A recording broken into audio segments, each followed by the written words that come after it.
Hepatitis B হল hepatitis B virus থেকে হওয়া লিভারের একটি জটিল ও মারাত্মক রোগ।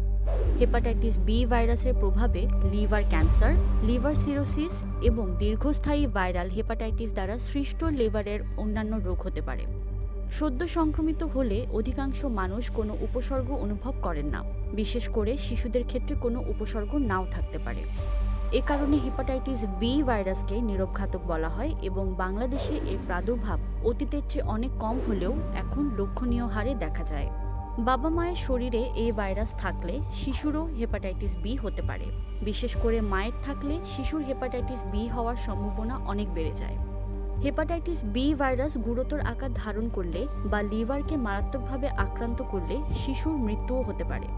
তাই নবজাতক শিশুদেরকে এই প্রাণঘাতী রোগ থেকে সুরক্ষা দেওয়ার লক্ষ্যে বাংলাদেশ সরকার 2003 সালে সম্প্রসারিত টিকাদান কর্মসূচি বা ইপিআইতে শিশুদের জন্য হেপাটাইটিস বি এর টিকা সংযোজন করে, যা পরবর্তীতে 2009 সালে পূর্বের ডিপিটি ভ্যাকসিন ও হিমোফাইলাস ইনফ্লুয়েঞ্জা টাইপ বি ভ্যাকসিনের সাথে সমন্বিত করে পেন্টাভ্যালেন্ট ভ্যাকসিন নামে ইপিআই কর্মসূচিতে অন্তর্ভুক্ত করা হয়।